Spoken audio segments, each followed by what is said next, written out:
எல்லாரும் சொல்லுவோம், தேவன் அவருடைய வார்த்தைகளை கொண்டு என்னோடு பேசுகிறார். நான் அப்பத்தினாலே மாத்திரமல்ல, தேவனுடைய வாயிலிருந்து புறப்படுகிற ஒவ்வொரு வார்த்தையினாலும் பிழைக்கிறேன். மறுபடியும் சொல்லுவோம், தேவன் அவருடைய வார்த்தைகளை கொண்டு என்னோடு பேசுகிறார். நான் அப்பத்தினாலே மாத்திரமல்ல, தேவனுடைய வாயிலிருந்து புறப்படுகிற ஒவ்வொரு வார்த்தையினாலும் பிழைக்கிறேன். ஆமேன். வாசிக்கலாம்.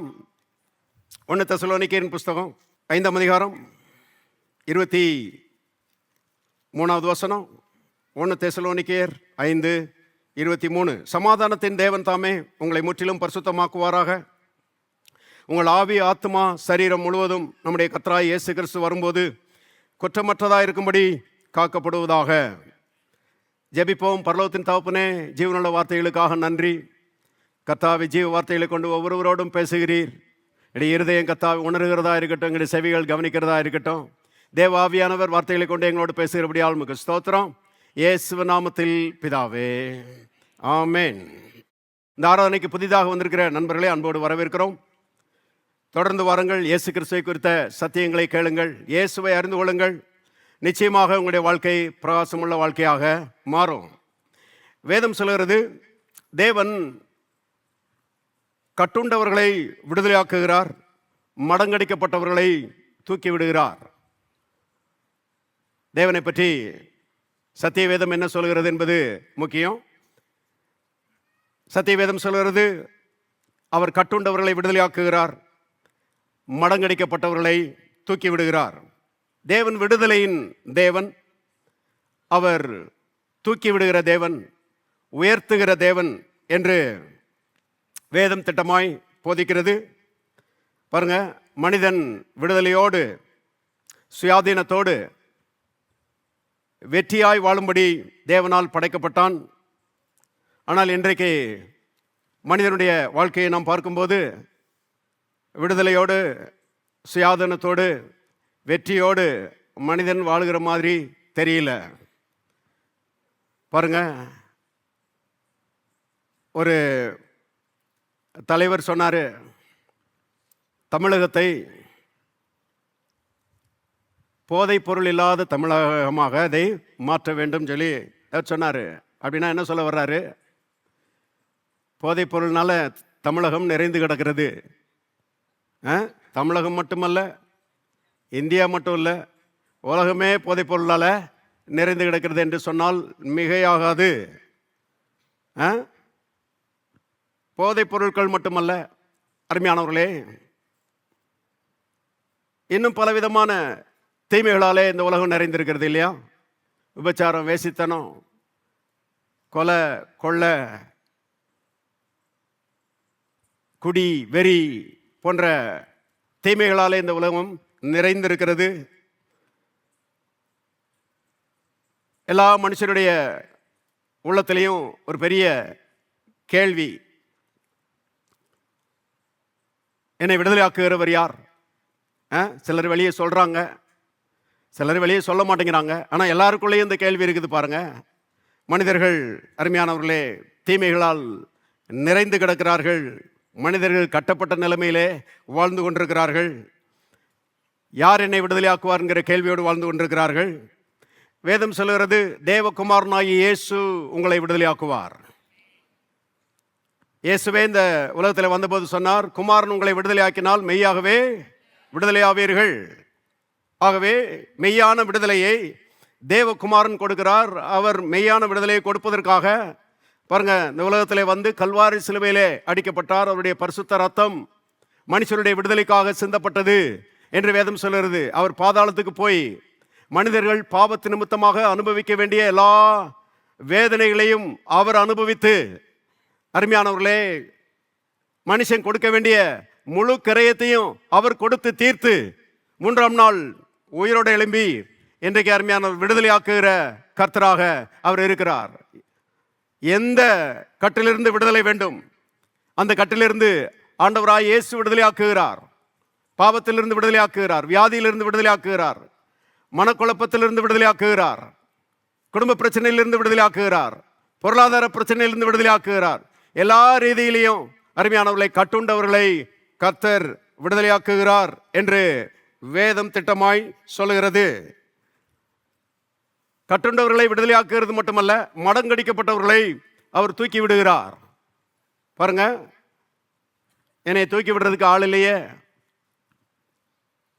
யார் எனக்கு உதவி செய்வா, என்னால் முன்னால் வர முடியலையே, செய்யறதெல்லாம் வாய்க்க மாட்டேங்குதே, எடுக்கிறதெல்லாம் நஷ்டத்தில் முடியுதே, நான் மேலே வருவேனா, நான் வாழ்க்கையில் உயர்வை கண்டடைவேனா என்கிற கேள்வியோடு இருக்கிற மக்களுக்கு அருமையான நற்செய்தி என்னவென்றால், கர்த்தர் உங்களை தூக்கி விடுவார்.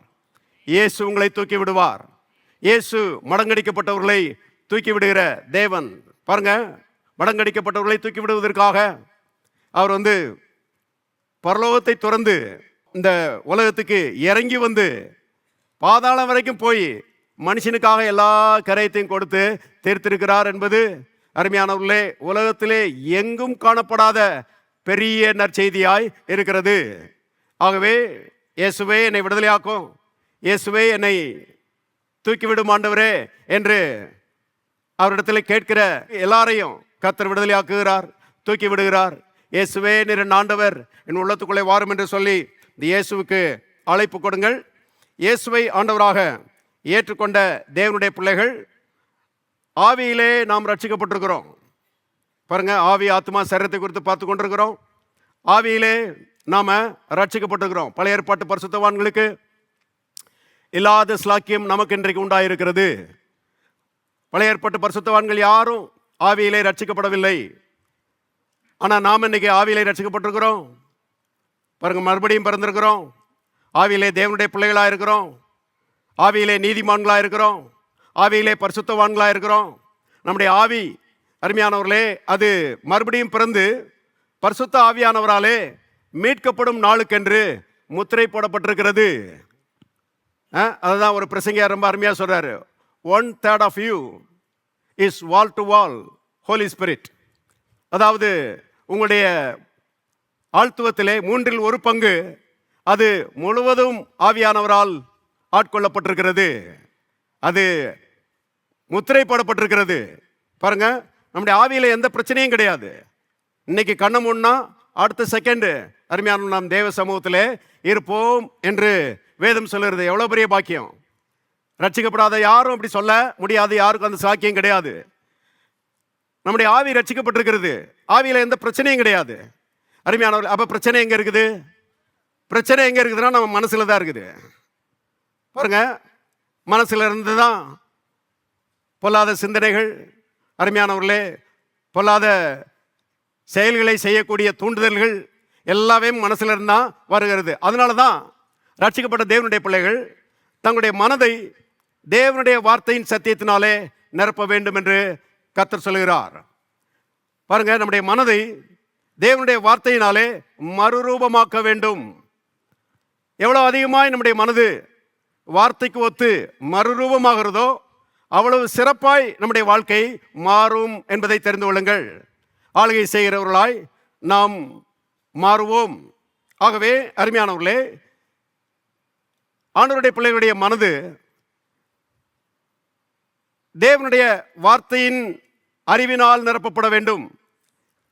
தேவனுடைய வார்த்தையின் வெளிச்சத்தினால் மனது நிறைந்திருக்க வேண்டும் என்று கர்த்தர் விரும்புகிறார். இந்த மனது கொடுக்கப்பட்ட பிரத்யேகமான நோக்கமே நாம் தேவனுடைய வார்த்தைகளை அறிந்து கொண்டு அவரை போல சிந்திக்கிறவர்களாக நாம் இருக்க வேண்டும்.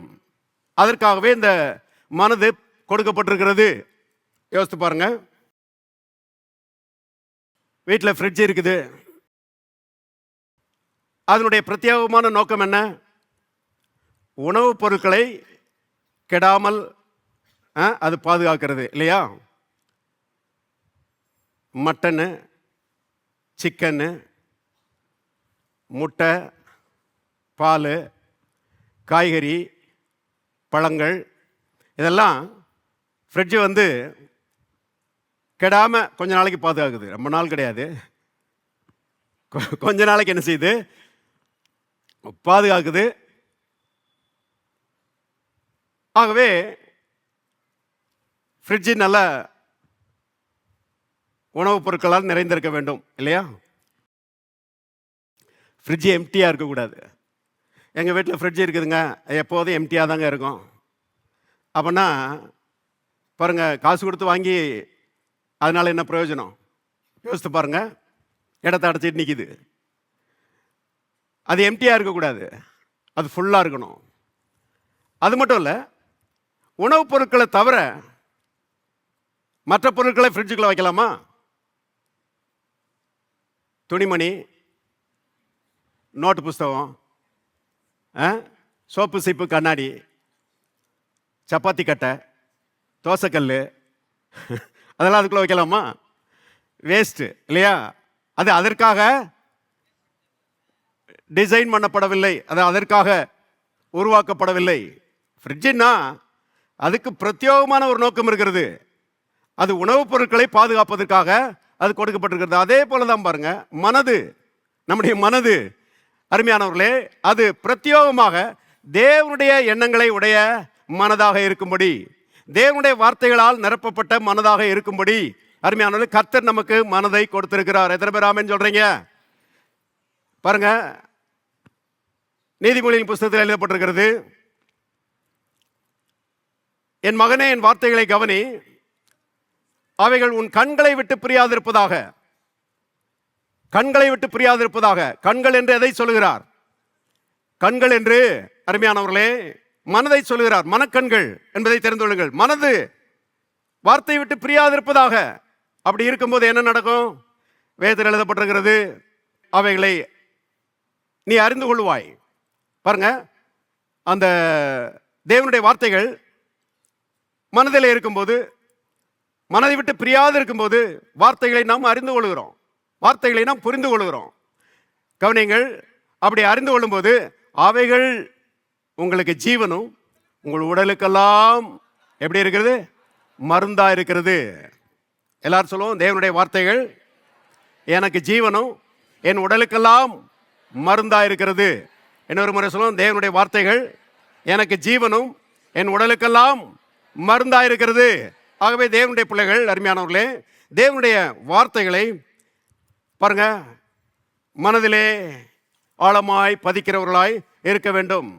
பாருங்க, விசுவாச அறிக்கைன்னு ஒரு புஸ்தகத்தை பெரிய பாஸ்டர் எழுதியிருக்கிறாங்க இல்லையா? பாருங்க, ஏகப்பட்ட வசனங்கள் கிடையாது, சில வசனங்களை தான் தொகுத்து கொடுத்துருக்குறாங்க. ஆனால் அற்புதமான வசனங்கள். பாருங்க, அதெல்லாம் பாக்கெட்லேயே வச்சுக்கலாம், அந்த மாதிரி ஒரு புஸ்தகம் இல்லையா? அருமையானவர்களே, நேரம் கிடைச்சிச்சுன்னா அதை எடுத்து பார்க்கலாம், அதை தியானிக்கலாம், அதை வாயினால சொல்லலாம். அவ்விதமாக சொல்லும்போது அருமையானவர்களே, நாம் தேவனுடைய வார்த்தைகளை மனதிலே பதிக்கிறோம் என்பதை தெரிந்து கொள்ளுங்கள். தேவனுடைய வார்த்தைகள் மனதிலே நிரம்பி இருக்க வேண்டும். அதுதான் தேவனுடைய எதிர்பார்ப்பு. பாருங்க, டேம் இருக்குது, டேம் களிமண்ணால் நிரம்பி இருக்குதுன்னா என்ன பிரயோஜனம்? அது களிமண்ணால் நிறைஞ்சிருக்க கூடாது, அது தண்ணீரால் நிறைந்திருக்க வேண்டும். தண்ணீரால் நிறைந்திருக்கும் போது அருமையானவர்களே தண்ணீர் வயல்வெளிகளுக்கு பாய்கிறது இல்லையா? பாருங்க, விதைப்பு உண்டாகிறது, அறுப்பு உண்டாகிறது, செழிப்பு உண்டாகிறது, மனிதர்கள் வாழ்கிறார்கள்.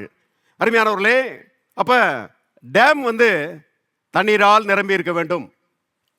அதே போலதான் நம்முடைய மனது பாருங்க, நாம் நன்றாய் வாழும்படி, நாம் செழிக்கும்படி, நாம் ஆசீர்வதிக்கப்படும்படி தேவனுடைய வார்த்தைகளால் நிரம்பி இருக்க வேண்டும் என்று கர்த்தர் விரும்புகிறார். வாசிக்கலாம், எபேசியர் 5ஆம் அதிகாரம் 18-19 பாருங்க. துன்மார்க்கத்துக்கு ஏதுவான மதுபான வெறி கொள்ளாமல் ஆவியினால் நிறைந்து, எல்லாரும் சொல்லுவோம், ஆவியினால் நிறைந்து, ஆவியினால் நிறைந்து சங்கீதங்களினாலும் கீர்த்தனைகளினாலும் ஞான பாட்டுகளினாலும் ஒருவருக்கொருவர் புத்தி சொல்லிக்கொண்டு உங்கள் இருதயத்தில் கர்த்தரை பாடி கீர்த்தனம் பண்ணி நம்முடைய கர்த்தராய் இயேசு கிறிஸ்துவின் நாமத்தினாலே எப்பொழுதும் எல்லாவற்றுக்காகவும் பிதாவாகிய தேவனை ஸ்தோத்தரித்து தெய்வ பயத்தோடே ஒருவருக்கொருவர் கீழ்ப்படிந்திருங்கள். பாருங்க, எபேசியர்ல இப்படி வாசிக்கிறோம். இதை அப்படியே வச்சுக்கோங்க. கொலோசியருக்கு போங்க. கொலோசியர் 3ஆம் அதிகாரம் 16 இருந்து பாருங்க. கிறிஸ்துவின் வசனம் உங்களுக்குள்ளே சகல ஞானத்தோடும் பரிபூர்ணமாய் வாசமாயிருப்பதாக. சங்கீதங்களினாலும் கீர்த்தனைகளினாலும் ஞானப்பாட்டுகளினாலும் ஒருவருக்கொருவர் போதித்து புத்தி சொல்லிக்கொண்டு உங்கள் இருதயத்தில் கர்த்தரை பக்தியுடன் பாடி வார்த்தையினாலாவது கிரியைகளினாலாவது நீங்கள் எதை செய்தாலும் அதையெல்லாம் கர்த்தராய் இயேசு கிறிஸ்துவின் நாமத்தினாலே செய்து அவர் முன்னிலையாக பிதாவாகிய தேவனை ஸ்தோத்திரியுங்கள். கவனிங்க, 2 வேத பகுதியை வாசித்தோம். 2லையுமே கிட்டத்தட்ட ஒரே மாதிரி இருக்குது இல்லையா? பின்னால சொல்லப்பட்ட காரியங்கள் எல்லாம் ஒரே மாதிரி இருக்குது. ஆனா முன்னால சொல்லப்பட்ட காரியங்கள் கொஞ்சம் வித்தியாசமா இருக்குது. எபேசியர் 5:18 சொல்லுகிறது ஆவியினால் நிறைந்து. கொலோசியர் 3:16 சொல்லுகிறது வசனத்தினால் நிறைந்து இல்லையா? கிறிஸ்துவின் வசனம் உங்களுக்குள்ளே சகல ஞானத்தோடும் பரிபூர்ணமாக வாசமாக இருப்பதாக. அதுக்கு கீழே சொல்லப்பட்டதெல்லாம் கிட்டத்தட்ட ஒரே மாதிரி இருக்குது இல்லையா? அப்ப இது வேற அது வேறையா? யோசித்து பாருங்க. 2 வேத பகுதியும் ஒரே காரியத்தை தான் வலியுறுத்துகிறது. கொலோசியர் வசனத்தினால் நிறைந்து என்று சொல்லுகிறது, எபேசியர் ஆவியினால் நிறைந்து என்று சொல்லுகிறது. இது 2 வேற வேற கிடையாது, 2மே ஒண்ணுதான். பாருங்க, வசனத்தினால் நிறைந்திருந்தால் நாம் ஆவியினால் நிறைந்திருப்போம். ஏன்னா வசனத்தை பற்றி நாம் வேதத்தில் வாசிக்கிறோம். நான் உங்களுக்கு சொல்லுகிற வசனங்கள் ஆவியாயும் ஜீவனாயும் இருக்கிறது. பாருங்க, வசனங்கள் ஆவியா இருக்கிறது. தேவனுடைய பிள்ளைகளை கவனிங்க. அப்ப வசனத்தினால் நிறைந்துன்னு சொன்னாலும் ஒண்ணுதான், ஆவியினால் நிறைந்துன்னு சொன்னாலும் ஒண்ணுதான். ஆவியானவரையும் வசனத்தையும் பிரிக்கவே முடியாது. ஆவியானவர் தான் வசனத்தை கொடுத்துருக்கிறாரு. கவனிங்க, வசனத்தினால் நம்ம நிறைந்திருக்கும் போது ஆவியானவர் நம்மை நிரப்புகிறார். வசனம் எங்கேயோ அங்கே ஆவியானவர் என்ன செய்கிறாரு? வந்து விடுகிறார். கவனிங்க, எல்லா இடத்துலையும் நீங்க பார்க்கலாம், பல இடங்களில் சொல்லப்பட்டிருக்கிறது. நீதிமொழிகள், உதாரணத்துக்கு நீதிமொழிகளுக்கு போங்க. நீதிமொழிகள் 1:23 பாருங்க. 1:23 என் கடிந்து கொள்ளுதலுக்கு திரும்புங்கள், இதோ என் ஆவியை உங்களுக்கு அருளுவேன், என் வார்த்தைகளை உங்களுக்கு தெரிவிப்பேன். பாருங்க, அப்ப வார்த்தைகள் எங்கேயோ அங்கே ஆவியானவர் இருக்கிறாரு. ஆகவே அருமையானவர்களே, இங்கே சொல்லப்பட்டிருக்கிறது தேவனுடைய பிள்ளைகள் வசனத்தினால் நிறைந்திருக்க வேண்டும். வசனத்தினால் நிறைந்திருக்கும் போது ஆவியினால் நம்ம நினைச்சிருக்கிறோம், நிறைஞ்சிருக்கோம். டேம் தண்ணீரால் நிறைந்திருக்கிறது போல. யோசித்து பாருங்க, ஃப்ரிட்ஜி வந்து சாப்பாட்டு பொருட்களால் நிறைந்திருக்கிறது போல நம்முடைய மனது அருமையானவர்களே தேவனுடைய வார்த்தையினால் நிறைந்திருக்க வேண்டும் என்று கர்த்தர் சொல்லுகிறார். அநேக ஆவிக்குரிய மக்கள் எப்படி இருக்கிறாங்கன்னா, அவங்க ஒரு சைடா போயிடுவாங்க. வசனத்தை விட்டுட்டு ஆவியின் அபிஷேகம் ஆவியின் அபிஷேகம் ஆவியின் அபிஷேகம் சொல்லி சொல்லுவாங்க, கிளம்பிடுவாங்க. அப்படி பார்த்துருக்கிறீங்களா? அப்படி நீங்க போயிடாதீங்க. தேவனுடைய பிள்ளைகளை கவனிங்க. அக்கினி அபிஷேகம் பிரதர், அந்த அக்கினி அபிஷேக கூட்டத்துக்கு போயிட்டு வரேன் அப்படின்ட்டு கிளம்பிடுறாங்க. வல்லமை முகாம், அங்கே எங்கேயோ வல்லமை முகாம் நடக்குதான். இல்லைங்க, வார்த்தையை விட்டுட்டு ஓடினீங்கன்னா ஒரு சைடா போயிட்டு இருக்கிறீங்க. ஒரு சைடா போயிட்டு இருந்தீங்கன்னா வண்டி கொடை வண்டி சாஞ்சிரும். கேள்விப்பட்டிருக்கிறீங்களா? கொடை வண்டி சாயறதை பற்றி கேள்விப்பட்டிருக்கிறீங்களா? கிராமத்தில் மாட்டு வண்டி தடம் இருக்கும்.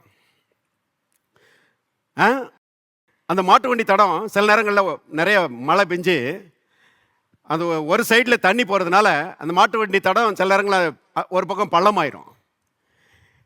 இதை சில நேரங்களில் வண்டிக்காரர் கவனிக்க மாட்டார். அவர் எப்பவும் போல் ஓடிட்டு இருப்பார். வண்டியை வேகமாக ஓட்டிட்டு போகும்போது திடீர்னு பாருங்க, அந்த பள்ளம் இருக்கிறத கவனிக்க மாட்டார். பள்ளத்துக்குள்ளே விழுந்துரும் பாருங்க. அடுத்த வீல் வந்து மேட்டில் அரிக்கும். வேகமாக வந்ததுனால பாருங்க வண்டியை புரட்டி விட்டுரும். வண்டியை புரட்டி விட்டா மாடு 2 கீழே கிடக்கும், ஒரு சக்கரம் மேலே நிற்கும், அடுத்த சக்கரம் கீழே கிடக்கும். என்னங்க அப்படின்னு கேட்டால் கொடை வண்டி சாஞ்சிருச்சுன்னு சொல்லுவாங்க. ஏன் கொடை வண்டி சாஞ்சிச்சு? ஒரு பக்கமாக போனாங்க, அந்த பள்ளம் இருக்குதுன்னு கவனிக்காம ஒரு பக்கமாக விட்டுட்டாரு, அது வண்டியை சாய்ச்சி விட்டுருச்சு. தேவனுடைய பிள்ளைகளே, வார்த்தையை விட்டுட்டு பாருங்க, ஆவியானவர் ஆவியானவர் ஆவியானவர்னு ஓடினீங்கன்னா ஒரு பக்கமாக ஓடுறீங்க, வண்டி கொடை வண்டி சாஞ்சிடும். ஜாக்கிரதை. பேலன்ஸ்டாக இருக்கணும். தேவனுடைய வார்த்தைகளாலே நாம் நிரம்பி இருக்கும்போது தேவ ஆவியானவர் நம்மை நிரப்புகிறவராய் இருக்கிறார். எத்தனை பேர் ஆமென் சொல்றீங்க? நீங்க எப்போதும் ஆவியில நல்லா நிறைஞ்சு ஜெபிச்சு பாருங்க. ஆவியில் நிறைஞ்சு ஜெபிச்சுக்கிட்டே இருந்தீங்கன்னா வார்த்தையை வாசிக்கணும் போல இருக்கும். வார்த்தையை ரொம்ப வாசிக்கிட்டே இருந்தீங்கன்னா ஆவியில் நிறைஞ்சு ஜெபிக்கணும் போல இருக்கும். ரெண்டும் ஒன்னோட ஒன்று அருமையானவர்களே நெருங்கிய தொடர்புடையது என்பதை தெரிந்து கொள்ளுங்கள். பாருங்க, ஆகவே தேவனுடைய பிள்ளைகள் வார்த்தைக்கு முதலிடம் கொடுக்கணும். ஆதியிலே வார்த்தை இருந்தது, அந்த வார்த்தை தேவனிடத்தில் இருந்தது, அந்த வார்த்தை தேவனாய் இருந்தது. கவனிங்க, அப்ப வார்த்தைகளாலே நாம் நிரப்பப்பட்டிருக்கும் போது அருமையானவர்களே நாம் ஆவியினாலே நிரப்பப்பட்டிருப்போம். வார்த்தையின் நிறைவும் ஆவியின் நிறைவும் கிட்டத்தட்ட ஒண்ணுதான். இப்போ வசனத்தினால் நிறைந்திருக்கும் போது என்ன நடக்குதுன்றதை பாருங்க. எபேசியர்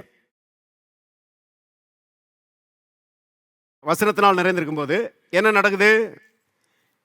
எபேசியர் 5ஆம் அதிகாரம். துன்மார்க்கத்துக்கு ஏதுவான மதுபான வெறி கொள்ளாமல் ஆவியினால் நிறைந்து, எல்லாரும் சேர்ந்து வாசிக்கலாம். சங்கீதங்களினாலும் கீர்த்தனைகளினாலும் ஞானப்பாட்டுகளினாலும் ஒருவருக்கொருவர் புத்தி சொல்லிக்கொண்டு உங்கள் இருதயத்தில் கர்த்தரை பாடி கீர்த்தனம் பண்ணி. போதும். பாருங்க, வார்த்தையினால் நிறைந்திருக்கும் போது நாம் அருமையானவர்களே தேவனோட நல்ல தொடர்பில் இருக்கிறோம், நல்ல ஐக்கியத்தில் இருக்கிறோம். சிலர்லாம் கேட்குறாங்க, கர்த்தரோட எப்படி பிரதர் நல்ல ஐக்கியத்தில் இருக்கிறது, கர்த்தரோட எப்படி பிரதர் நல்ல நெருக்கமாக இருக்கிறது? வேற ஒன்றும் இல்லை, தேவன் வார்த்தையாக இருக்கிறாரு. வார்த்தையை நீங்கள் மனதில் வச்சுருந்தீங்கன்னா, உங்களுடைய மனது வார்த்தையினால் நிரம்பி இருந்துச்சுன்னா கர்த்தரோட நீங்கள் நல்ல தொடர்பில் நினைச்சிருங்க இருக்கிறீங்க, நல்ல ஐக்கியத்தில் இருக்கிறீங்க. அப்படி நல்ல ஐக்கியத்தில் நல்ல தொடர்பில் இருக்கும்போது உங்களுடைய உள்ளத்துக்குள்ளே இருந்து அருமையானவர்களே சங்கீதங்களும் கீர்த்தனைகளும் ஞான பாட்டுகளும் அப்படியே பொங்கி பொங்கி பொங்கி செய்யும் வரும். சில அம்மாமா இருப்பாருங்க, கிச்சனில் வேலை பார்த்துட்டு இருக்கும்போது பாட்டு பாடிக்கிட்டே வேலை பார்த்துட்டு இருப்பாங்க.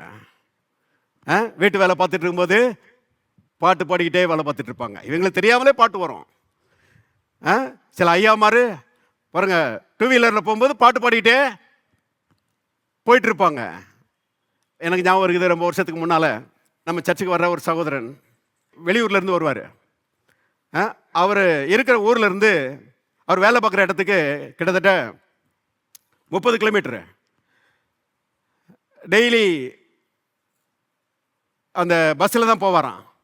அந்த நாட்களில் பாருங்கள், அப்போ தான் பைக் வர ஆரம்பிச்சிச்சு. இப்போ பாருங்கள், எங்கிட்ட திரும்பினாலும் பைக்காக தான் இருக்குது. இன்றைக்கி அம்மாமார் கூட பைக்கை வாங்கி ஓட்டிகிட்டு போயிட்டுருக்குறாங்க. அன்றைக்கி இதெல்லாம் கிடையாது பாருங்கள். அப்போ தான் பைக்கை வர ஆரம்பிச்சிச்சு. பைக் வாங்குறது ரொம்ப ஒரு விதத்தில் சொல்ல போனால் குதிரை கொம்பு. ஒருத்தர் பைக் வாங்கிட்டோன்னா அடே அப்பா எல்லாரும் சுற்றிக்கிடுவாங்க அதை பார்க்கறதுக்கு, பார்வையிடுவதற்கு. அந்த மாதிரி நாட்கள் பாருங்க. அவர் என்கிட்ட சொன்னார், பாஸ்டர் நான் இப்போ புது பைக்கை வாங்கிட்டேன் நான். அதனால் இப்போ நான் அந்த பஸ்ஸில் எல்லாம் போகிறதில்ல, பைக்கில் தான் டெய்லி 30 கிலோமீட்டர் நான் வேலை பார்க்குற இடத்துக்கு போகிறேன். ஆனால் ரொம்ப நல்லா இருக்குது. போகும்போது பாட்டு பாடிக்கிட்டே போகிறேன், திரும்பி வரும்போதும் பாட்டு பாடிக்கிட்டே வர்றேன். போகிறதும் தெரியல, வர்றதும் தெரியல. தேவனுடைய பிள்ளைகளே, இது ரொம்ப அற்புதமான ஒரு அனுபவம் பாருங்க. வார்த்தைகளால் நம்ம நிறைந்திருக்கும் போது கர்த்தரோட நல்ல தொடர்பில் இருக்கிறோம். பாருங்க, சங்கீதங்களும் கீர்த்தனைகளும் பாருங்க ஞான பாட்டுகளும் நமக்குள்ளே இருந்து என்ன செய்கிறது? பொங்கி வருகிறது. இருக்கிறீங்களா? இருந்தா ஒரு ஆமென் சொல்லுங்க. கர்த்தரோடு கூட ஐக்கியம் இல்லைன்னா பாட்டு வராது, இல்லையா? தேவனுடைய பிள்ளைகளை கவனிங்க. இஸ்ரவேல் மக்கள் பழைய ஏற்பாட்டு காலத்தில் பாபிலோனிய அடிமைத்தனத்துக்குள்ளே போனாங்களாம். இந்த பாபிலோன் ராஜா இவங்களை அடிமைத்தனத்துக்குள்ளே இழுத்துட்டு போயிட்டான், நேபுகாத் நேச்சார். இவங்க பாபிலோன் தேசத்துக்கு போன பிறகு வேதத்தில் எழுதப்பட்டிருக்கிறது 137ஆம் சங்கீதத்தில், சியோனை நினைத்து அழுதோம், ஐயோ நம்ம நாட்டில் இருந்திருந்தோம்னா கர்த்தருடைய ஆலயத்துக்கு போயிருப்போமே, கர்த்தருடைய பாடல்களை பாடுவோமே, கர்த்தருடைய வார்த்தைகளை கேட்போமே, மகிமையாக இருக்குமே. இப்போ பாபிலோனிய தேசத்துக்கு வந்துட்டோமே, அடிமைத்தனத்துக்குள்ள வந்துட்டோமே, கர்த்தருடைய வார்த்தையும் இல்லை, கர்த்தருடைய பிரசன்னமும் இல்லை, கர்த்தருடைய ஆவியானவரும் இல்லை, நம்ம இங்கே வந்துட்டோமே அப்படின்னு சொல்லிட்டு சீயோனை நினைத்து அழுதோம். அப்புறம் எங்களுடைய கிண்ணறங்களை எல்லாம் அலறி செடி மேலே தூக்கி வச்சிட்டோம். பாட்டு பாட வரமாட்டேங்குது, மியூசிக் போடுறதுக்கு வரமாட்டேங்குது. உடனே பைபிளில் போட்டிருக்குது, இவங்களை அடிமை கொண்டவர்கள். அந்த மங்கள கீதங்களை பாடுவீங்களேப்பா உங்கள் நாட்டில், அந்த கர்த்தரை துதிச்சு பாடுவீங்களே, அந்த பாட்டில் சில பாட்டை இங்கே பாடுங்களேன் அப்படின்னு சொன்னாங்க. உடனே இவங்க சொன்னாங்களாம், கர்த்தரின் பாட்டை அந்நிய தேசத்திலே பாடுவது எப்படி? வரமாட்டேங்குதே, கர்த்தரை விட்டு நாங்கள் தூரமாக இருக்கிறோமே, அடிமைத்தனத்துக்குள்ளே வந்துட்டோமே, சிறையிருப்புக்குள்ளே வந்துட்டோமே, இப்போ பாட்டு என்ன செய்ய மாட்டேங்குது, வர மாட்டேங்குது. நல்லா கவனி. அதனால தான் அருமையானவர்களே, வாழ்க்கையில் ரொம்ப கவனமாக இருக்கணும். கர்த்தரோடு கூட உள்ள ஐக்கியத்தை ஒரு நாளும் மிஸ் பண்ணிடக்கூடாது. பாருங்க, பிசாசு பாவ சோதனைகளை ஏன் கொண்டு வருகிறான்? நம்ம பாவத்தில் விழும்போது அது அருமையானவர்களை கர்த்தரோடு கூட உள்ள ஐக்கியத்தை என்ன செஞ்சிருது, கட் பண்ணி விட்டுருது. கர்த்தரோடு கூட அந்த உறவை கட் பண்ணுறதில்ல. நாம் தவறுகள் செய்தாலும் அவர் நம்ம அப்பா தான், நாம் அவருடைய பிள்ளைகள் தான். ஆனால் தவறுகள் செய்யும்போது என்ன நடக்குது? கர்த்தரோடு கூட உள்ள ஒரு ஐக்கியம் கெட்டு போய்விடுகிறது. அருமையானவர்களை, கர்த்தரோடு கூட ஒரு தொடர்பு இல்லாமல் போய்விடுகிறது. அது நமக்கு பெரிய பாதிப்பை கொண்டு வரும் என்பதை தெரிந்து கொள்ளுங்கள். பாருங்க, நம்முடைய பாவங்களை நாம் அறிக்கையிட்டால், பாவங்களை நமக்கு மன்னித்து எல்லா அநீதியும் நம்மை விட்டு நீக்கி நம்மை சுத்திகரிக்க அவர் உண்மையும் நீதியும் உள்ளவராய் இருக்கிறார். அதனால தான் பாருங்க, தவறுகள் ஏற்படும் போது பாருங்க உடனே கர்த்தர்ட்ட ஓடி வரணும். கென்னத் கோப்லண்ட் என்ற பிரசங்கியார் சொல்றாரு, தவறுகள் ஏற்படும் போது கர்த்தரை விட்டு ஓடாத, தவறுகள் ஏற்படும் போது கர்த்தரிடத்திலே ஓடிவா, கர்த்தரிடத்திலே திரளான மன்னிப்புகள் உண்டு. அவர் மன்னிக்கிறதுக்கு தயை பெருத்திருக்கிறார். எத்தனை பேர் ஆமென் சொல்றீங்க? கிருபையாய் நம்முடைய தவறுகளை என்ன செய்கிறார், மன்னிக்கிறார். அவரோடு கூட ஐக்கியத்தை அருமையானவர்களை நமக்கு புதுப்பித்துக் கொடுக்கிறார் என்பதை தெரிந்து கொள்ளுங்கள்.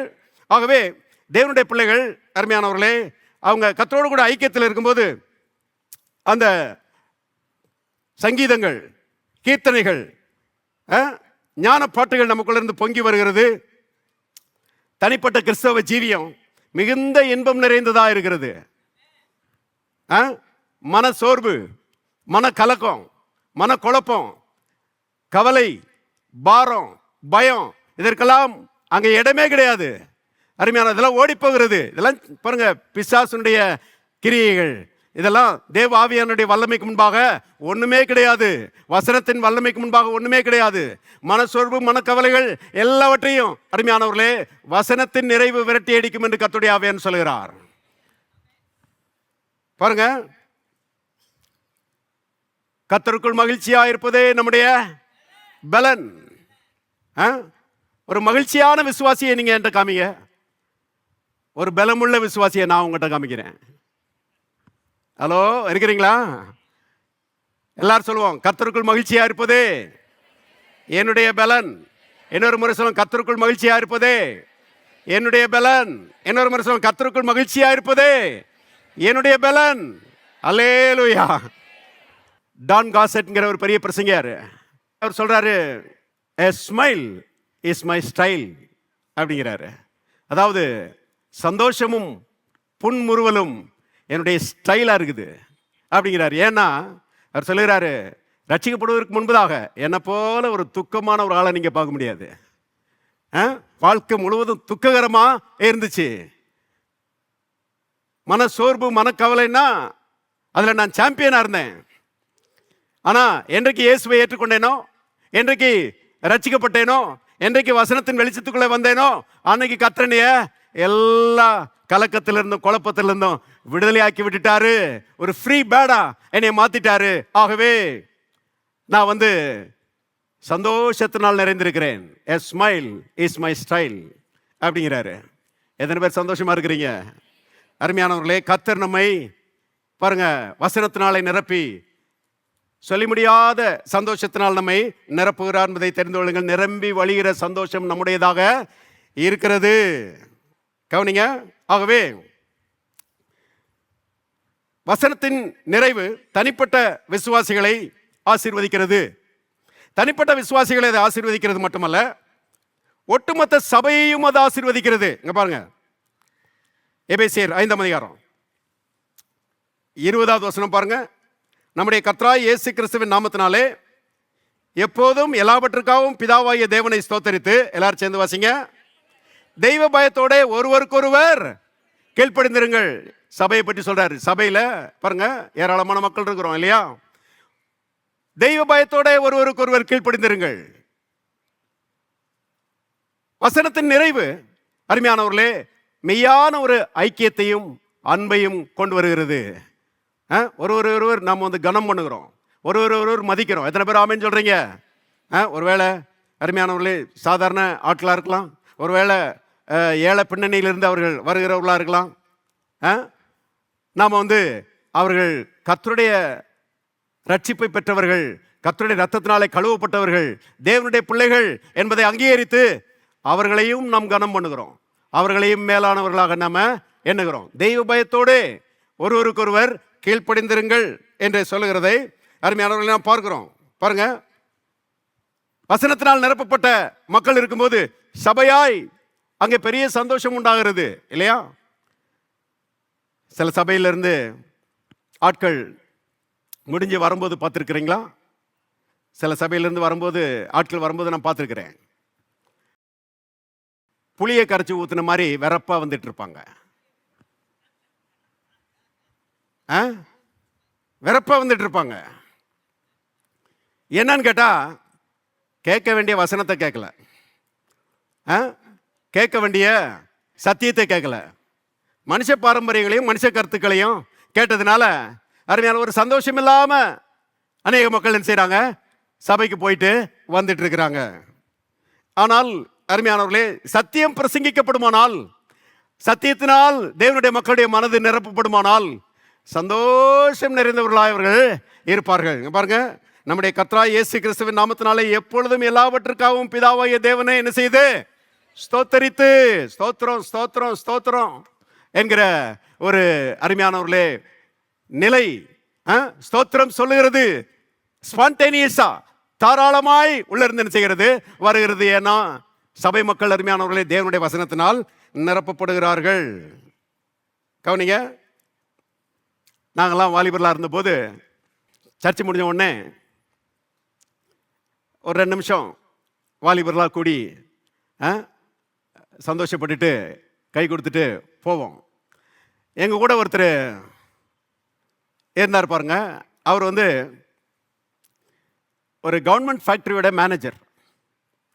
நாங்கள்லாம் கல்யாணமாகாத வாலிபர்கள், அவர் கல்யாணமான வாலிபன். திருமணம் நடந்திருக்கு, பிள்ளைகளாக இருக்கிறாங்க, ஆனால் வாலிபன் மாதிரி தான் இருப்பார் அவர். எங்கள் கூட வந்து பாருங்க சேர்ந்துக்கிடுவார், எங்கள் கூட ஜபத்துக்கு வருவார், எங்கள் கூட தெருப்பிரசங்கத்துக்கு வருவார். நாங்கள் தெருப்பிரசங்கத்துக்கு போகும்போதெல்லாம் எங்கள் கூட வருவார். ஒரு நாள் ஆராதனை முடிந்த உடனே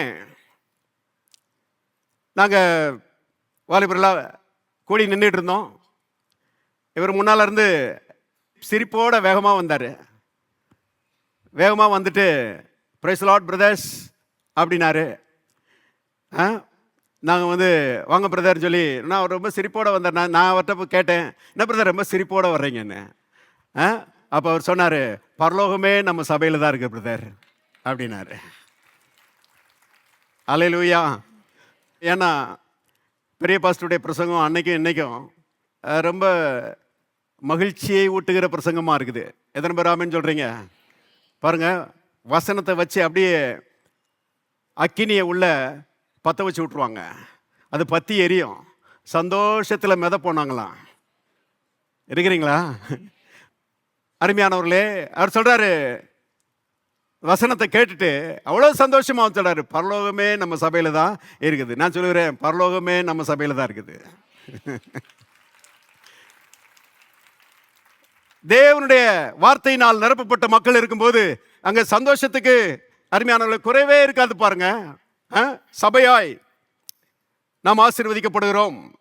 தனிப்பட்ட ரீதியில் கர்த்தர் ஆசீர்வதிக்கிறாரு, சபையாய் நாம் ஆசீர்வதிக்கப்படுகிறோம். அது மட்டுமல்ல, பாருங்க எபேசியர் 5ஆம் அதிகாரம் 22வது வசனம் பாருங்க. மனைவிகளே கர்த்தருக்கு கீழ்ப்படிகிறது போல உங்கள் சொந்த புருஷருக்கு கீழ்ப்படியுங்கள். இப்போ 25வது வசனம் பாருங்க. புருஷர்களே உங்கள் மனைவிகளில் அன்பு கூறுங்கள், அப்படியே கிறிஸ்துவும் சபையில் அன்பு கூர்ந்து. போதும், கவனிங்க. குடும்பமாய் ஆசீர்வதிக்கப்படுகிறார்கள். சபையில் இருக்கிற மக்கள் வசனத்தினால் நிரப்பப்பட்டிருக்கும் போது குடும்பமாய் கர்த்தர் அவர்களை என்ன செய்கிறார்? ஆசீர்வதிக்கிறார். சபைக்கு வருகிற மக்கள் வசனத்தை கேட்டு வசனத்தினால் நிறைந்திருக்கிற குடும்பங்கள் ஆசீர்வதிக்கப்பட்ட குடும்பங்கள். சபையில் இருக்கிற ஒவ்வொரு குடும்பமும் கர்த்தரால் ஆசீர்வதிக்கப்பட்ட குடும்பம் தான். கவனிங்க, பேப்பர்ல பார்க்குறோம் சில செய்திகள் அதிர்ச்சியா இருக்குது. பாருங்க, கணவனை சந்தேகப்படுறா மனைவி, மனைவியை சந்தேகப்படுகிறான் கணவன். மனைவிக்கு எதிரான துரோகம், கணவனுக்கு எதிரான துரோகம். ஒருத்தருக்கு ஒருத்தர் பாருங்க, நாயும் பூனையும் முறை சண்டை போடுறாங்க. அருமையானவர்களே, கத்தியை வச்சு வெட்டிட்டு ஒருத்தருக்கு ஒருத்தர் என்ன செய்றாங்க? சாகுறாங்க. பேப்பர்ல அன்றாடம் வருகிறது. பிள்ளைகள் செதறி போகிறாங்க. அருமையானவர்களே, சமுதாயம் அப்படியே பைபிள்ல போட்டிருக்குது, அஸ்திபாரமே ஆடுது. அந்த மாதிரி அருமையானவர்களே, குடும்பங்கள் சீரழிகிறது. பிசாசவன் குடும்பங்களை பாருங்க சீரழிச்சுக்கிட்டு இருக்கிறான். உலகத்தில் தான் நடந்துட்டு இருக்குது. இப்பேற்பட்ட உலகத்தில் அருமையானவர்களே, நம்முடைய குடும்பங்கள் ஆசீர்வதிக்கப்பட்ட குடும்பங்களாக இருக்கிறது. ஹல்லேலூயா. கர்த்தர் தம்முடைய வசனத்தினாலே நம்முடைய குடும்பங்களை என்ன செய்கிறார்? ஆசீர்வதிக்கிறார். எத்தனை குடும்பங்கள் இந்த சபைக்கு வந்து வாழ்ந்துருக்கிறாங்க? சொல்லணும்னா சொல்லிட்டே போகலாம். வந்த எல்லாரும் குடும்பமாய் வாழ்ந்திருக்கிறார்கள். கர்த்தர் வாழ வச்சிருக்கிறாரு. கர்த்தருடைய வார்த்தை வாழ வைத்திருக்கிறது. எல்லாரும் கரங்களை தட்டி கர்த்தரை மகிமைப்படுத்துவோம். ஹல்லேலூயா. கணவர் பாருங்க, வார்த்தையினால நிறைஞ்சிருக்கிறதுனால கிறிஸ்து சபையிலே அன்பு கூறுவது போல மனைவியிலே அன்பு கூறுகிறாராம். வார்த்தை தான் அப்படி நடத்துது. மற்றபடி பாருங்க, அந்த மாம்ச சுபாவம் அது சண்டை போடுறதுக்கு தான் அது கிளம்புது இல்லையா? ஆனா தேவனுடைய வார்த்தை மனதில் இருக்கிறதுனால அந்த தேவ அன்பு அருமையானவர்களே மனைவியை நேசிக்க சொல்லுகிறது. கிறிஸ்து சபையை நேசிச்சது போல கணவன் வந்து மனைவியை நேசிக்கிறார். ஆவியானவர் அதற்கு உதவி செய்கிறார் என்பதை தெரிந்து கொள்ளுங்கள். கிறிஸ்து எப்படி சபையை நேசிக்கிறாருங்க? சபை மக்களிடத்தில் குறைவே இல்லையா? ஏகப்பட்ட குறைவு இருக்குது. Nobody is perfect. யாருமே பூர்ணர் அல்ல. சில ஆட்கள் சொல்லுவாங்க, என் மனைவி பெர்ஃபெக்டே இல்லை அப்படிம்பாங்க. கர்த்தர் சொல்றாரு, நீயும் பெர்ஃபெக்ட் இல்லை, உனக்கு அது தெரியல. தெரிஞ்சிச்சுன்னா மனைவியை நீ என்ன செய்ய மாட்ட? குற்றம் சுமத்த மாட்ட. கவனிங்க, no church is a perfect church. யாருமே பூர்ணர் கிடையாது. ஆனா கிறிஸ்து அவர் பூரணர். அவர் அன்பு நிறைந்தவர், அவர் மனதுருக்கம் உள்ளவர். அருமையானவர்களே, அவர் என்ன பண்றாரு? இந்த குறைவைகளெல்லாம் தாண்டி, இந்த குறைவைகளெல்லாம் பாருங்க தம்முடைய அன்பின் வல்லமையினாலே மூடி மன்னித்து சபையிலே அன்பு கூறுகிறார் என்று வேதத்திலே நாம் என்ன செய்கிறோம்? வாசிக்கிறோம். பாருங்க, கிறிஸ்து சபையில் இருக்கிற குறைவுகளை பார்க்க ஆரம்பிச்சாருன்னா ஒரு சபையும் இருக்காது. ஆனா நற்செய்தி என்னவென்றால், அருமையானவர்களே, கர்த்தர் குறைவுகளை பார்க்கிறவர் அல்ல, கர்த்தர் நம்மை கிறிஸ்துவுக்குள்ளே பார்க்கிறார். நம்ம எல்லாரும் யாருக்குள்ள இருக்கிறோம்? கிறிஸ்துவுக்குள்ள இருக்கிறோம். உலகம் ஆதாமுக்குள்ளே இருக்கிறது, நாம கிறிஸ்துவுக்குள்ளே இருக்கிறோம். கவனிங்க அருமையானவர்களே, தேவன் நம்மை கிறிஸ்துவுக்குள்ளே என்ன செய்கிறார்? பார்க்கிறார். ஆகவே என்னாகமம் 23:21 பாருங்க. அவர் யாக்கோபிலே அக்கிரமத்தை காண்கிறதும் இல்லை, இஸ்ரவேலிலே குற்றம் பார்க்கிறதும் இல்லை. அவருடைய தேவனாய கர்த்தர் அவரோட இருக்கிறார். ராஜாவின் ஜெய கம்பீரம் அவர்களுக்குள்ளே இருக்கிறது. பாருங்க, கர்த்தர் வந்து யாக்கோபிலே அக்கிரமத்தை காண்கிறதும் இல்லை, இஸ்ரவேலிலே குற்றம் பார்க்கிறதோ இல்லை. கவனிங்க, அதுவும் இன்னைக்கு புதிய ஏற்பாட்டில் ரொம்ப ரொம்ப அருமையானவர்களே உறுதியா சொல்லலாம். ஏன்னா பழைய ஏற்பாட்டில் இயேசு வரவில்லை. இயேசுவின் பரிசுத்த ரத்தம் நமக்காக சிந்தப்படவில்லை. கவனிங்க, அப்பவே இஸ்ரவேலிலே ஆக்கிரமத்தை பார்க்கறது இல்ல, யாக்கோபிலே அவர் குற்றம் பார்க்கறது இல்லைன்னு இருந்துச்சுன்னா, இப்போ எவ்வளவு அதிகம். இப்போ இயேசு வந்து விட்டார், அவருடைய பரிசுத்த ரத்தம் நமக்காக சிந்தப்பட்டு விட்டது. இன்றைக்கு அருமையான நம்முடைய குறைகளை அவர் பார்க்கிறது கிடையாது, நம்முடைய நிறைவை அவர் பார்க்கிறார். நாம் வந்து நீதிமான்களாக இருக்கிறோம் அதை பார்க்கிறார், நாம் பரிசுத்தவான்களாக இருக்கிறோம் என்பதை பார்க்கிறார், நாம் தேவனுடைய பிள்ளைகளாக இருக்கிறோம் என்பதை பார்க்கிறார். அருமையான அப்படி பார்த்து சபையை என்ன செய்யறாரா? கர்த்தர் ஆசீர்வதிக்கிறாராம். கர்த்தர் ஆசீர்வதிக்கிறதுனால தான் சபை நாளுக்கு நாள் வளருகிறது. கர்த்தர் ஆசீர்வதிக்கிறதுனால தான் சபை நாளுக்கு நாள் பெருகுகிறது. அருமையானவர்களே, அப்படிப்பட்ட ரீதியில பாருங்க, குறைவெல்லாம் தாண்டி கணவர் வந்து மனைவியை நேசிக்கிறாரு.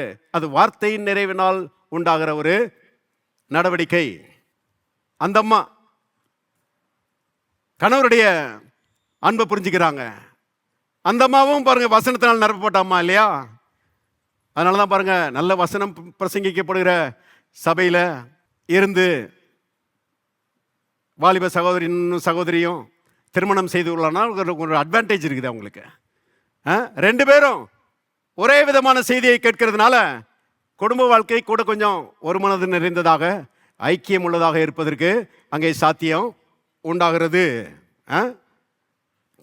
கவனிங்க, இப்போ மனைவி கணவனை பற்றி யோசிக்கும் போது, என் கணவர் கர்த்தருடைய வார்த்தையை விசுவாசிக்கிற மனுஷன், என் கணவர் கர்த்தருக்கு பயப்படுகிற மனுஷன், அவர் கர்த்தருடைய ஆலோசனைப்படி காரியங்களை செய்கிறவர். அதனால நான் அவருக்கு என்ன செய்கிறேன்?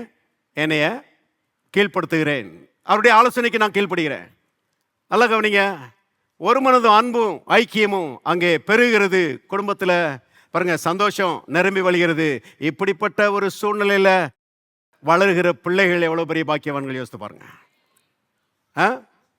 அன்பின் சூழ்நிலையில் வளர்கிற பிள்ளைகள் ஆசீர்வதிக்கப்பட்ட பிள்ளைகள். அப்பா அம்மா ரெண்டு பேரும் எப்போ பார்த்தாலும் ஒருத்தருக்கு ஒருத்தர் சண்டை போட்டுட்டே இருப்பாங்க. இதை பார்க்குற பிள்ளைகளுக்கு எப்படி இருக்கும்? ஒரு பெரிய அதைரியமும் அவநம்பிக்கையும் உண்டாயிரும் இல்லையா? ஆனால் வசனத்தினால் நிரப்பப்பட்டு சந்தோஷத்தினால் அருமையாக நிறைந்திருக்கிற கணவனும் மனைவியும் அப்பாவும் அம்மாவும், அருமையானவர்களே, அவர்களை பார்க்கிற பிள்ளைகள் அவர்களுக்குள்ள பெரிய நம்பிக்கையும் தைரியமும் செய்கிறது உண்டாகிறது. வளரும்போது சில நேரங்களில் பாருங்க பிள்ளைகள் போக்கிரித்தனம் பண்ண ஆரம்பிக்கிறாங்க இல்லையா? ரட்சிக்கப்பட்ட குடும்பத்தில் கூட பாருங்க வளர்கிற பிள்ளைகள் போக்கிரித்தனம் செய்கிறாங்க, பண்ணுறாங்க. சில நேரங்களில் வழி தவறி போகிறாங்க. ஆனால் அப்பாவும் அம்மாவும் வசனத்தினால நிறைந்திருக்கிறபடினால அந்த பிள்ளைகளை கர்த்தர் விடுகிறது இல்லை, அந்த பிள்ளைகளை கர்த்தர் சட்டையை பிடிச்சி இழுத்துட்டு வந்துடுறாரு. ஹலோ, இருக்கிறீங்களா? பாருங்க, அந்த பிள்ளைகளுக்கு பாருங்க ஆவியானவர் நல்ல அறிவை ஊட்டுகிறாரு, அன்பை குறித்த ஒரு வெளிப்பாட்டை கொடுக்கிறாரு. அப்புறம் காலகட்டத்தில் அருமையானவர்களே, அன்பின் குடும்பம், வார்த்தையினால் நிரப்பப்பட்ட குடும்பத்தில் வளருகிற பிள்ளைகள், அருமையானவர்களே, அவர்களும் கீழ்ப்படுகிற பிள்ளைகளை அணிஞ்சிடறாங்க, மாறிவிடுகிறார்கள். கீழ்ப்படியும் போது என்ன நடக்குது? பிள்ளைகள் அருமையானவர்களே பெற்றோருக்கு கீழ்ப்படியும் போது என்ன நடக்குது? வாசிக்கலாம். எபேசியர் 6ஆம் அதிகாரம், எபேசியர் 6ஆம் அதிகாரம் 1-2 வசனங்களை பாருங்க. பிள்ளைகளே, உங்கள் பெற்றோருக்கு கர்த்தருக்குள் கீழ்ப்படியுங்கள், இது அநியாயம் இல்லை, இது நியாயம். வேதம் என்ன அருமையா போதிக்குது பாருங்க. உனக்கு நன்மை உண்டாயிருப்பதற்கும் பூமியில் உன் வாழ்நாள் நீடிப்பதற்கும் உன் தகப்பனையும் உன் தாயையும் கனம் பண்ணுவாயாக என்பதே வாக்குத்தத்தம் உள்ள முதலாம் கற்பனையாய் இருக்கிறது. பாருங்க, வசனத்தினால் நிறைந்த அப்பா, வசனத்தினால் நிறைந்த அம்மா, அப்புறம் பாருங்க பிள்ளைகளும் கீழ்ப்படிதலுக்குள்ள வந்து விடுகிறார்கள். கர்த்தர் அவர்களுக்கு நன்மையை தருகிறார், கர்த்தர் அவர்களை பாதுகாக்கிறார், கர்த்தர் அவர்களுக்கு நீடித்த நாட்களை தருகிறார். உங்க பிள்ளைகளுக்கு அப்படி செய்வாரு பாருங்க. ஒருவேளை உங்க பிள்ளைகள் பாருங்க கர்த்தரை விட்டு கொஞ்சம் விலகி போறவர்களா இருந்தா கூட கர்த்தர் அவர்களை கொண்டு வருவார், கர்த்தர் கீழ்ப்படிதலுக்குள்ளே கொண்டு வருவார். பிள்ளைகளுடைய இருதயத்தை பிதாக்களிடத்திலே திருப்புவார், பிதாக்களுடைய இருதயத்தை பிள்ளைகளிடத்திலே திருப்புவார். ஹலோ, இருக்கிறீங்களா? குடும்பத்தை அருமையானவர்களே குட்டி சொர்க்கமாக கர்த்தர் மாற்றுகிறவராயிருக்கிறார். எல்லாரும் கரங்களை தட்டி கர்த்தரை மகிமைப்படுத்துவோம். ஹல்லேலூயா. அப்ப பாருங்க, தனிப்பட்ட ரீதியில கர்த்தர் ஆசீர்வதிக்கிறாராம், சபையாய் ஆசீர்வதிக்கிறாராம், கணவனை ஆசீர்வதிக்கிறாராம், மனைவியை ஆசீர்வதிக்கிறாராம், பிள்ளைகளை ஆசீர்வதிக்கிறாராம். அத்தனைக்கும் அஸ்திவாரம் எதுன்னு கேட்டீங்கன்னா வசனத்தின் நிறைவு. அதனாலதான் சங்கீதம் 128 போங்க, 4வது வசனம் பாருங்க. இதோ கர்த்தருக்கு பயப்படுகிற மனுஷன் இவ்விதமா என்ன செய்வான்? ஆசீர்வதிக்கப்படுவான். எவ்விதமாய் ஆசீர்வதிக்கப்படுவான் அப்படின்னு கேட்டீங்கன்னா, மேல சொல்லப்பட்டிருக்கிறது, அந்த மனுஷனை கர்த்தர் ஆசீர்வதிக்கிறாராம், அவருடைய மனைவியை கர்த்தர் ஆசீர்வதிக்கிறாராம். பைபிள்ல போட்டிருக்குது, உன் மனைவி உன் வீட்டோரங்களில் கனி தரும் திராட்சை கொடியை போல இருப்பாள். கனி தரும் திராட்சை கொடி.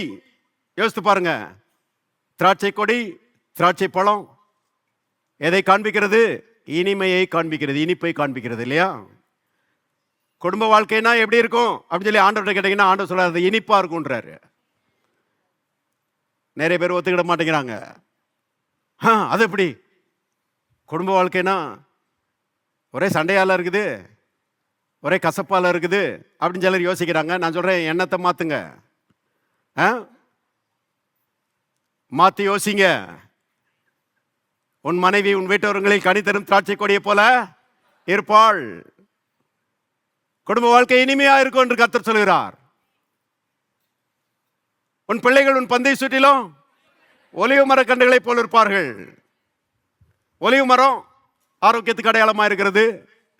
அதுல ஒரு பிசின் தைலம் இருக்குது, ஆலிவ் ஆயில் என்கிற பிசின் தைலம் இருக்குது.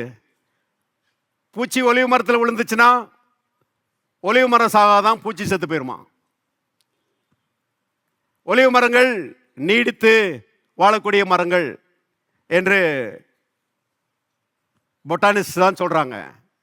கவனிங்க, உன் பிள்ளைகள் உன் பந்தை சுற்றிலும் முருங்கை மரக்கன்றுகளை போல இருப்பார்கள் சொல்லல. முருங்கை மரக்கன்றுகள்னா எல்லா பூச்சியும் அங்கதான் இருக்கும், காத்தடிச்சா ஒடிஞ்சு ஒடிஞ்சு விழுந்துரும். ஆண்டவர் அருமையா சொல்லியிருக்கிறாரு, உன் பிள்ளைகள் உன் பந்தை சுற்றிலும் ஒலிவு மர கன்றுகளை போல இருப்பார்கள். அப்புறம் தான் சொல்லப்பட்டிருக்குது, இதோ கர்த்தருக்கு பயப்படுற மனுஷன் விதமாய் ஆசீர்வதிக்கப்படுவான். பார்த்தாலே தெரியுது இந்த குடும்பத்தை, இது கர்த்தரால் ஆசீர்வதிக்கப்பட்ட குடும்பம் அப்படின்னு சொல்லி என்ன செய்யறது? விளங்குகிறது. கவனிங்க, கணவன் ஆசீர்வதிக்கப்பட்டிருக்கிறாரு, மனைவி ஆசீர்வதிக்கப்பட்டிருக்கிறாங்க, பிள்ளைகள் ஆசீர்வதிக்கப்பட்டிருக்கிறாங்க, குடும்பமாய் வாழ்ந்திருக்கிறார்கள். எல்லாரும் பார்த்து இதோ கர்த்தருக்கு பயப்படுற மனுஷனை விதமாய் ஆசீர்வதிக்கப்படுவான்னு சொல்றாங்க. இந்த இந்த ஆசீர்வதிக்கப்பட்ட குடும்பத்துக்கு அருமையானவர்களே அஸ்திபாரம் எதுங்க? வார்த்தை தான். நான் காமிக்கிறேன், வாசிங்க. 128ஆம் சங்கீதம் 1ஆம் வசனம் பாருங்க. கர்த்தருக்கு பயந்து அவர் வழிகளில் நடக்கிறவன் எவனோ அவன் பாக்கியவான். எல்லாரும் சொல்லுவோம் அவர் வழிகள், நம்ம வழிகள் கிடையாது. கர்த்தருக்கு பயந்து அவர் வழிகளில் நடக்கிறவன் எவனோ அவன் பாக்கியவான். எது அவர் வழிகள்? 119ஆம் சங்கீதம் 119ஆம் சங்கீதம் 1வது வசனம் பாருங்க. 119ஆம் சங்கீதம் 1வது வசனம். கர்த்தருடைய வேதத்தின்படி நடக்கிற உத்தம மார்க்கத்தார் பாக்கியவான்கள். 3வது வசனம் பாருங்க. அவர்கள் அநியாயம் செய்வதில்லை. எல்லாரும் சேர்ந்து வாசிக்கலாம். அவர் வழிகளில் நடக்கிறார்கள். அப்ப அவர் வழிகள் எது? கர்த்தருடைய வேதம் தான், கர்த்தருடைய வார்த்தை தான். கர்த்தருடைய வார்த்தையிலே நிறைந்திருக்கிற கணவன், கர்த்தருடைய வார்த்தையிலே நிறைந்திருக்கிற மனைவி, கர்த்தருடைய வார்த்தையின்படி நடக்கிறவர்கள் பாக்கியவான்கள், ஆசீர்வதிக்கப்பட்டவர்கள். அவருடைய கைகளின் பிரயாசத்தை கர்த்தர் ஆசீர்வதிக்கிறார். அவர்களுக்கு பாக்கியமும் நன்மையும் உண்டாயிருக்கிறது. மனைவி வீட்டோரங்களில் கனி தரும் திராட்சை கொடியை போல இருக்கிறாள். பிள்ளைகள் பந்தய சுற்றில் ஒலிவு மர கன்றுகளை போல இருக்கிறார்கள். கர்த்தருக்கு பயப்படுகிற மனுஷனை விதமா என்ன செய்கிறான்? ஆசீர்வதிக்கப்படுகிறான். கவனியுங்கள். ஆகவே அருமையானவர்களே, தேவனுடைய பிள்ளைகள் பாருங்க, வார்த்தையினால் நிறைந்திருக்கும் போது ஆசீர்வாதம் குடும்பத்திலே பெறுகிறது. எல்லாரும் சொல்லுவோம், எங்களுடைய பிள்ளைகள் எங்கள் பந்தய சுற்றிலும் ஒலிவு மர கன்றுகளை போல இருப்பார்கள். இன்னொரு முறை சொல்லுவோம், எங்களுடைய பிள்ளைகள் எங்களுடைய பந்தய சுற்றிலும் ஒலிவு மர கன்றுகளை போல இருப்பார்கள். கர்த்தருக்கு பயப்படுகிற நாங்கள் அநேகர் கண்டு ஆச்சரியப்படுகிற விதத்திலே ஆசீர்வதிக்கப்படுவோம். ஹல்லேலூயா. எல்லாரும் கரங்களை தட்டி கர்த்தரை மகிமைப்படுத்துவோம். Praise the Lord. அப்போ கர்த்தருடைய வார்த்தையின் நிறைவு எவ்வளவு எவ்வளவு முக்கியம் யோசித்து பாருங்க. தேவனுடைய பிள்ளைகளே, வசனத்தை நேசிக்கிறதுக்கு பழகுங்க. எப்போதும் பெரிய பாஸ்டர் அருமையாக சொல்லுவாங்க, வெடிஞ்சா அடைஞ்சா வார்த்தையை பாரு. தேவனுடைய வார்த்தைகளை தியானி, வார்த்தைகளை மனசுல வை. நீ ஆசீர்வதிக்கப்படுவாய், மனைவி ஆசீர்வதிக்கப்படுவாள், பிள்ளைகள் ஆசீர்வதிக்கப்படுவாங்க, கைகளின் பிரயாசம் ஆசீர்வதிக்கப்படும். இருக்கிறீங்களா? ஆகவே அருமையானவர்களே, வார்த்தை என்கிற வட்டத்துக்குள்ள வச்சுதான் கர்த்தர் குடும்பத்தை என்ன செய்றாரு? ஆசீர்வதிக்கிறாரு. வார்த்தைக்கு வெளியே ஆசீர்வாதமே கிடையாது. ஆண்டவரே, உம்முடைய வேதத்தில் உள்ள மகத்துவங்களை பார்க்கும்படி என் கண்களை திறந்தருளும். இந்த வேதத்தை இன்னும் அதிகமாக நேசிக்க எனக்கு உதவி செய்யும். கவனிங்க, வசனத்தை நேசிக்கிற ஒரு மனிதராய் மாறிட்டீங்கன்னா வீணான பிரச்சனைகளை போய் நிச்சயமா சிக்க மாட்டீங்க. பாருங்க, கர்த்தருடைய வார்த்தை உங்களை எல்லா தீங்குக்கு விலக்கி காக்கும். வாலிபன் தன் வழியை எதனால் சுத்தம் பண்ணுவான்? உடைய வசனத்தின்படி தன்னை காத்துக் கொள்கிறதுனால தானே. வாலிபன் மட்டுமல்ல, வாலிப சகோதரியும் அப்படிதான். அருமையானவர்களே, வசனத்தின்படி உங்களை காத்துக் கொள்வீர்களானால் வீணான பிரச்சனைகளை போய் சிக்க மாட்டீங்க, அதுக்கு தப்புவீங்க. கர்த்தருடைய வார்த்தை உங்களை அருமையானவர்களே தப்புவிக்கும் என்பதை தெரிந்து கொள்ளுங்கள். தேவனுடைய பிள்ளைகளே, வார்த்தை என்பது எல்லாவற்றை பார்க்கலும் முக்கியமாக இருக்கிறது. நம்ம நினைக்கிறத பார்க்கலாம் தேவனுடைய வார்த்தை அதிமுக்கியமாக இருக்கிறது என்பதை தெரிந்து கொள்ளுங்கள். கர்த்தருடைய ஆவியானவர் உங்க மனக்கண்களையும் என்னுடைய மனக்கண்களையும் திறந்து விடணும். உங்களுக்கும் எனக்கும் கர்த்தருடைய ஆவியானவர் உதவி செய்யணும். ஆண்டவரே, உம்முடைய வேதத்துள்ள மகத்துவங்களை நான் பார்க்க எனக்கு உதவி செய்யும். தேவனுடைய பிள்ளைகளை கவனிங்க. பிசாசு இருக்கிறானே, அவன் வார்த்தையை பார்க்க விட மாட்டான், வார்த்தையை மறைக்கிறான். அவன் இருட்டடிப்பின் தேவன். அவன் பாருங்க, வார்த்தையின் வெளிச்சத்தை அவன் திரையை போட்டு மறைக்கிறதுக்கு பிரயாசப்படுகிறான். ஆதாம் ஏவாளுடைய குடும்பம் சொர்க்கமா இருந்தது. ஆரம்பத்தில் ஒரு பிரச்சனையும் கிடையாது. எவ்ரிதிங் வாஸ் ஆல் ரைட், எல்லாமே நல்லா இருந்துச்சு. ஆனா பிசாசு வர்றான், வந்த உடனே ஏவாள்கிட்ட சொல்றான், தேவன் சொன்னது உண்டோ அப்படிங்கிறான். கர்த்தருடைய வார்த்தை மேல ஒரு சந்தேகத்தை கலப்புறான் பாருங்க பிசாசு. அந்த சந்தேகத்தை எடுத்தாவா பாருங்க, பாவம் செய்தா, வீழ்ந்து போனா. இப்போ பிசாசு இயேசுவினிடத்திலையும் வர்றான். நல்லா கவனிங்க. இயேசு ஞானஸ்நானம் எடுத்து கரையேறுகிறார். அப்படி கரையேறும்போது வானத்திலிருந்து பிதாவாகிய தேவன் சத்தம் கொடுக்கிறாரு, இவர் என்னுடைய நேசகுமாரன், இவரில் பிரியமாயிருக்கிறேன், இவருக்கு செவி கொடுங்கள். எல்லாரும் சொல்லுவோம், இவர் என்னுடைய நேசகுமாரன். பாருங்க, இயேசு தேவனுக்கு நேசகுமாரன். Is the son of my love. பாருங்க, அவர் என்னுடைய நேசகுமாரன் சொல்லி எல்லாரும் கேட்கிற மாதிரி வானத்திலிருந்து சத்தம் கொடுக்கிறாரு. உடனே பிசாசு வர்றான். வந்துட்டு என்ன சொல்றான் தெரியுமா? நீர் தேவனுடைய குமாரனே ஆனால். இப்பதானே சொன்னாரு தேவன் இவர் என்னுடைய நேசகுமாரன் சொல்லி. உடனே சொல்றான் பிசாசு, நீர் தேவனுடைய குமாரனே ஆனால் இந்த கல்லுகள் அப்பங்கள் ஆகும்படி சொல்லும். இந்த கல்லுகள் அப்பங்கள் ஆகும்படி சொல்லி, இந்த கல்லுகள் அப்பங்கள் ஆயிடுச்சுன்னா நீ தேவனுடைய குமாரன், இந்த கல்லுகள் அப்பங்கள் ஆகலைன்னா நீ தேவனுடைய குமாரன் இல்ல. பாருங்க, சந்தேகத்தை கலப்புறதுக்கு பிசாசு வார்த்தையில, கர்த்தருடைய வார்த்தையின் மேல சந்தேகத்தை கலப்புறதுக்கு பிசாசு வருகிறான். இயேசு சொன்னார், அப்பாலே போய் சாத்தானே, தேவனுடைய வார்த்தை எனக்கு எல்லாவற்றையும் பார்க்கல முக்கியம், சாப்பாடு மாதிரி எனக்கு. ஆகவே அவர் எப்ப சொன்னாரோ அந்த வார்த்தையை அப்படி சாப்பிட்டுட்டேன் நான். அந்த வார்த்தை எனக்குள்ள நினைச்சிருச்சு, போயிடுச்சு. நான் தேவனுடைய குமாரன் தான், ஆனா நான் தேவனுடைய குமாரன் உனக்கு நிரூபிக்க வேண்டிய அவசியம் கிடையாது. அப்பாலே போன்னு சொல்லி என்ன செய்யறாரு? விரட்டி விடுகிறாரு. அருமையானவர்களே, இயேசு ஜெயித்தாரு. ஏவாள் தோத்து போயிட்டா, ஆனா இயேசு ஜெயிச்சிட்டாரு. அருமையானவர்களே, பிசாசை வார்த்தையின் மூலமாக ஜெயித்த இயேசு இன்னைக்கு நமக்குள்ள இருக்கிறாரு. பாருங்க, நாமும் பிசாசை வார்த்தையின் மூலமாக ஜெயிப்பதற்கு வார்த்தைகளை நமக்கு கொடுத்து கொண்டே இருக்கிறாரு. தேவனுடைய வார்த்தைகளை நமக்கு கொடுத்து கொண்டே இருக்கிறாரு. எத்தனை பேர் ஆமென் சொல்றீங்க? டெய்லி பைபிளை வாசிக்கணும். நேரம் கிடைக்கும் போதெல்லாம் பைபிளை என்ன செய்யணும்? வாசிக்கணும். இந்த வார்த்தைகள் அருமையானவர்களை பிசாசை மேற்கொள்வதற்கு கர்த்தர் நமக்கு கொடுத்த ஆயுதங்கள் என்பதை தெரிந்து கொள்ளுங்கள். பாருங்க, பிசாசின் தந்திரங்களை நாம் முறியடிக்கும்படி ஆவியின் பட்டயமாகிய தேவனுடைய வசனத்தை எடுத்துக்கொள்ளுங்கள் என்று எழுதப்பட்டிருக்கிறது. வார்த்தைகளை எடுத்து அருமையானவர்கள் இயேசு ஜெயித்தது போல பிசாசை நம் மடங்கடிக்கும்படி கர்த்தர் விரும்புகிறார். வாசிக்கலாம். ஆதியாகமத்தின் புஸ்தகம் 1ஆம் அதிகாரம் 28ஆம் வசனம் பாருங்க. ஆதியாகமம் 1:28. பின்பு தேவன் அவர்களை நோக்கி, நீங்கள் பலுகி பெருகி பூமியை நிரப்பி அதை கீழ்ப்படுத்தி சமுத்திரத்தின் மச்சங்களையும் ஆகாயத்து பறவைகளையும் பூமியின் நடமாடுகிற சகல ஜீவ ஜந்துக்களையும் ஆண்டு கொள்ளுங்கள் என்று சொல்லி தேவன் அவர்களை ஆசீர்வதித்தார். மனிதர்களை படைத்து அருமையானவர்களே, தேவன் தம்முடைய சித்தத்தை வெளிப்படுத்துகிறார். தேவன் தம்முடைய விருப்பத்தை வெளிப்படுத்துகிறார். நல்லா கவனிங்க. 5 காரியங்களை சொல்றாரு. பலுகுங்கள், பெருகுங்கள், பூமியை நிரப்புங்கள், கீழ்ப்படுத்துங்கள், ஆண்டு கொள்ளுங்கள் என்று கர்த்தர் செய்கிறாரு, சொல்லுகிறாரு. ஆச்சரியமா இருக்குது.